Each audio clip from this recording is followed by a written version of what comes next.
Namaste everybody. After Maxwell-Boltzmann distribution, we are going ahead with Fermi-Dirac distribution.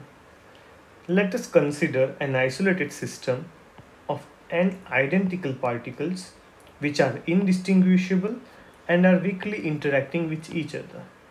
Now these particles are contained in a volume V at an equilibrium temperature T with total energy U. Now here we are going to account for those particles whose spin quantum number is a half integer. These particles are in general called fermions. So if we take the example of the fermions, the examples are electron, its antiparticle positron, neutron, mu meson, etc. All these particles, they have their spin as half integer, so they are known as fermion. All these fermions follow Pauli's exclusion principle. We will go in details later. Now these particles are weakly interacting particles. That means that their potential energy of the system is zero. Hence the total energy is nothing but the kinetic energy of the particle. Also, since the mean separation d between two particles is smaller than the thermal wavelength lambda, and therefore these particles are indistinguishable particles. As discussed, these particles have half spin integer and follow Pauli's exclusion principle, which means that two or more particles can never be in a common quantum level. Hence, it can be said that any one level can have only one particle or no particle. Now let's look at several states. Let's say we have a system with states 1, 2, 3 and so on up to L. Each and every state has corresponding energy E1, E2, E3 and so on up to EL. Each energy state are degenerate state with degeneracy G1, G2, G3 and GL. Let us say that these states have particles N1, N2, N3 and so on NL distributed in these states. Then we can assume the fact that the number of particles and the total energy U of the system is remaining conserved. Further, we can say that since the total number of the particle and total energy is conserved, the energy level EIs remains unchanged for all these states. Right. Now let's give this equation number 3, where we have stated that there is a conservation of particle. We will come back to this later as well. Now, following the Pauli's exclusion principle, for the ith state, the number of Ni particle should not be larger than their degeneracy Gi. Right? So, what does that mean? That we have to do the possible permutation of Ni particles which are indistinguishable to be placed in Gi levels, with the condition that only one particle or no particle can be placed in each level. Right? So the number of ways in which the first of the Ni particles can be placed in Gi level is nothing but Gi. Now after we have placed the first particle in one of the Gi levels, right? So how many levels remain now? So for the second, we have Gi minus 1 levels, right? So thus, for the second particle, after Gi minus 1 levels are available, for the nth particle, how many levels are going to be remaining? it will be Gi minus 1, Gi minus 2, Gi minus 3 and so on. For the nth particle it will be Gi minus Ni plus 1. Correct. So the total number of ways of putting Ni particles in Gi levels in the ith state, right, will be represented by this equation. Okay. So the total number of ways can be written as the product of Gi into Gi minus 1 into Gi minus 2 into Gi minus 3 and so on, Gi minus Ni plus 1. Correct. Now multiplying, dividing numerator and denominator by Gi minus Ni factorial, we get this equation Gi factorial upon Gi minus Ni factorial. What does this equation signify? Now one thing that we have to take care in this equation is that permutation of Ni particles among themselves, right? Why? Because what we have done over here is that instead of exchanging the particles or fermions, we have exchanged their states, right? Now we cannot distinguish between empty states, neither we can distinguish between the non-empty states, because the particles are indistinguishable. So we must divide all permutation between the field state, right? So how many particles are filling? So we have to divide it by Ni factorial. Okay, so the actual number of ways of putting Ni particles in Gi level in the ith state is Wi, which is given by Gi factorial upon Ni factorial upon Gi minus Ni factorial. Okay, right. Now moving ahead, we have L state, state 1, 2, 3 and so on.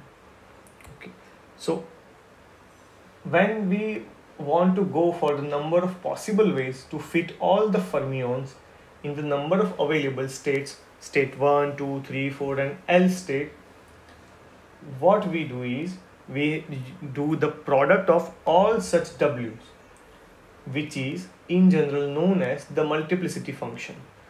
So here W, which is the product of all Wi for I states, is the multiplicity function.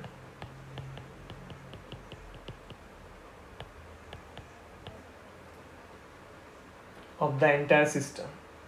Okay. So this is how we get the total W. Now let's go back to equation number 3 once again, where we discussed the conservation of particle and the energy. Here, now the assumption of statistical thermodynamics is that all possible configurations are equally probable, right? Now the multiplicity function provides the number of configuration for a specific set of occupancy of fermions. Okay, now multiplicity function W, if we look at the statistical thermodynamics, so this multiplicity function W sharply peaks at the thermal equilibrium distribution, since this is the most likely distribution of the system and therefore it must be associated with the large number of equally probable configurations of fermions. So the occupancy probability in thermal equilibrium is therefore obtained by finding the maximum of the multiplicity function W. Now when we want to find the maximum of W, what do we do? What we will do is we will keep the total energy U and the total number of particle N constant, the conservation of energy and particle,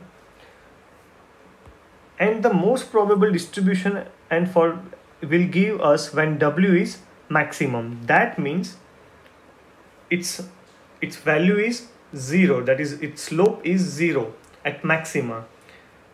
For simplicity and convenience, what we do is we maximize the logarithm of multiplicity function w instead of multiplicity function itself, right? So we will look at d ln w is equal to 0 rather than w is equal to 0. Alright, for all the L state, we can write the equation again like in this form: del by del n1 ln w dn1 del by del n2 ln w dn2 plus and so on, plus del by del n L ln w dnl from first state to L state. So I can write it in this form. Okay, so I can write it in this particular form for all the state I is equal to 1 to L. Now we are going to use method of Lagrange's undetermined multipliers. So it maximizes our function. By using it and the fact that total number of particle n and u are conserved, we get this equation. If you are not familiar with the Lagrange's undetermined multiplier, please look into it. So over here, alpha is associated with the number of particles and beta is associated with ei dot dni, which is total energy u. So this equation 5 must be true for individual increments in the dni, that is the distribution of the fermions, okay, in each level. Now then what does that mean is that for each level the terms in the bracket must be 0 except for the ith level.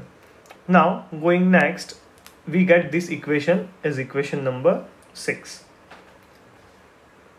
Now what we are going to do is we will take the logarithm on the both side of multiplicity function, right? By doing that, let's look at that function again.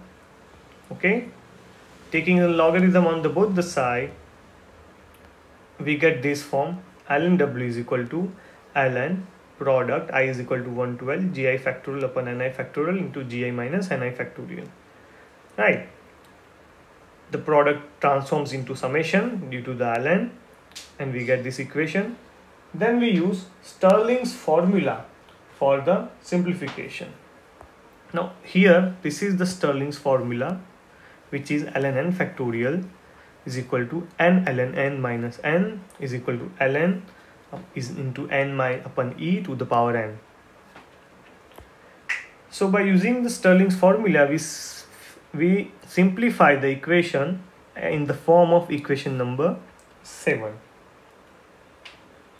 Now we will differentiate equation 7 with respect to ni. Why? Because earlier we discussed we are looking at the increments in the dni. So you can look at the equation number 6 and now back to equation number 7. If we differentiate it with respect to ni, except for the ith term, differentiation of all terms would be 0, right? So let's do that. So that by taking the differentiation with respect to ni, we get this term. By simplifying, we get ln gi minus ni upon ni. Let's give it equation number 8. Now you can see that the left hand side of equation number 8 and equation number 6 are the same. Using this, we can compare both the equation and we get ln gi minus ni upon ni minus alpha minus beta ei is equal to 0. Simplifying it further, we get gi minus ni upon ni is equal to exponential alpha plus beta ei because we got rid of the logarithm. Okay, so gi minus ni is then further simplified and we get ni is equal to gi upon e to the power alpha plus beta ei plus 1, which is Fermi-Dirac distribution of the particle among various states. I hope you were able to understand the derivation of Fermi-Dirac distribution. If you like this video, please like, share and subscribe with your friends and batchmates. Take care, stay healthy. Vande Mataram.